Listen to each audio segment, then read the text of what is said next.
What's going on, everyone? Welcome back to YGOPD, your Yu-Gi-Oh! Professional Development, and today I have a Lyrilusc Tri-Brigade deck to showcase to you all. I never had the chance to really play with the bird package when it was kind of at full power. I picked it up after the Recital Starling got hit, or it was right before, but I didn't have the chance to integrate it, and now I do.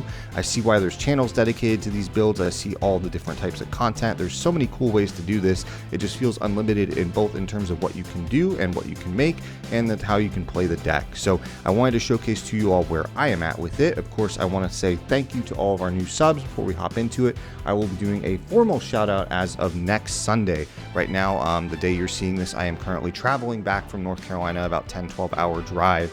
And so I will be back next week, and I will get back to showcasing, some more cool stuff. And if this deck gets a lot of love, I will do a couple other variants, maybe even some in-depth combos and test hands and things like that. I think it's a really cool deck, and I just want to show you all where I'm at with it. So with all that said, we'll go ahead and hop right into the deck profile. Okay, so I'm going to go ahead and start off. Forgive me, I am not as versed with the Tri-Brigade Lyrilusc blends. I do a little bit more wacky stuff if you saw any of my Punk Tri-Brigade adventure stuff. So this is a little bit different. So I took a bit more of a pure approach to this. So starting off with the Tri-Engine, we're pretty much at a full package. We're on 3 Fractal, 3 Nerval, and 3 Kit. I know in normality the correct ratio might be 1 Kit, and even cutting that down a little bit more.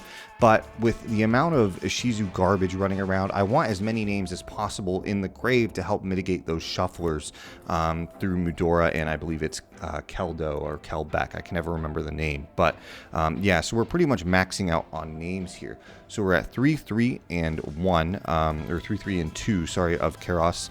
Really solid package. Again, Tri-Brigade things or Tri-Brigade things. For the Lyrilusc stuff, I am on 3 Warbler, obviously one of the most insane cards ever printed. I wish I just started playing this just for fun more earlier, just the Warbler package. I might even just do a pure Lyrilusc build. What it does is nuts. Like the Link 1 or the Xyz, the Rank 1 Xyz are really crazy. It just has so many ways you can do it, and it extends like kind of like in a way I've not really seen with most decks. It's just really, really insane. But to pair with that, we do play, I'm on 2 Cobalt Sparrow again, helping to mitigate shufflers. Having the extra name is nice, just hard opening one makes life a little bit easier. And then we are also playing the 1 Sapphire Swallow. I feel like one of these is still at least mandatory, depending on how you do your combos and your lines, given non-hard once per turn searches, all that good stuff. You want to get a really solid extender to be able to keep playing. And then after that, we do play the 1 Fabled Cerberus. I've always been a fan of this, being able to just make an Omni Negate that is a pretty much auto win against tier in the format is really, really good. And it just makes your Tri-Brigade combos, if you just see the Tri line, that much better, being able to get a card like that. So really, really good card there. That is it for our monsters. And then on to the spells. I'll start with the consistency pieces.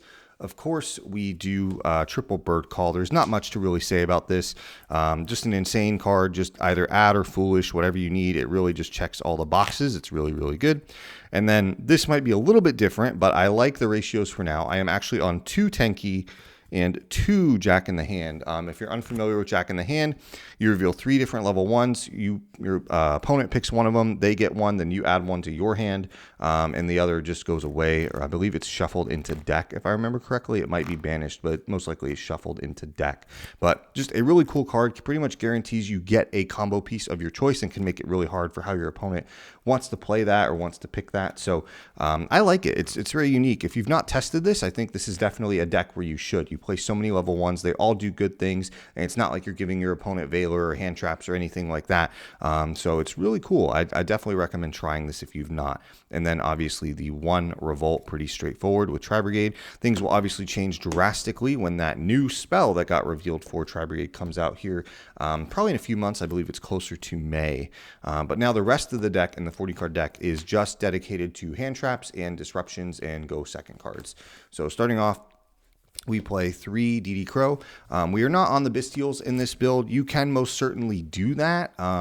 But in this deck where you have cards that are searchable like DD Crow, that is a wing beast that synergizes with your stuff, it's just kind of objectively better to play that name in that sense. And it still ultimately does what you want. It's baiting out either a shuffler or stopping a tier from fusing in the graveyard, those kinds of things. But 3 DD Crow, 2 Ghost Bell, as well as 2 Skullmeister and then one called by the grave is essentially the package of what we're doing to kind of have the hate for the Ishizu tier to kind of stop that grave disruption and stop the milling from resolving into getting those fusion summons happening. So we have 3 Crow, 2 Bell, 2 Meister, and then the one called by the grave. So that's kind of where we're going with that package. And then after that, it's pretty standard from here. We play triple Ash Blossom. Not much to say. Probably one of the most generic good hand traps of the format. You still need to respect rogue picks like Exosister and Flu, even though those are probably hard anti-meta now in the same category as Tier Sprite because they do such a good job countering the meta. And then, of course, we play the triple Infinite Impermanence. Again, the most kind of generic good hand traps you can pick in the form of Ash and Imperm to just help with deal with anything else in the meta. Having another 6 ways to stop the shotgun Kit Kalos to hopefully cut them off right at the beginning is always helpful. So that's it for the main deck, a good 40 cards. And then we'll go ahead and hop into the extra deck. I'm going to obviously start the way I typically do with our big Link 4s and work our way down.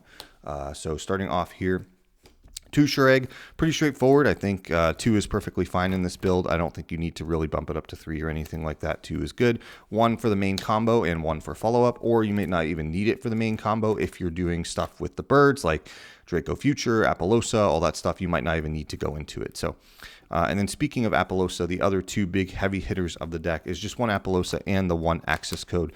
The ultimate going first and going second Link 4s of choice. Right there, not much to say about that.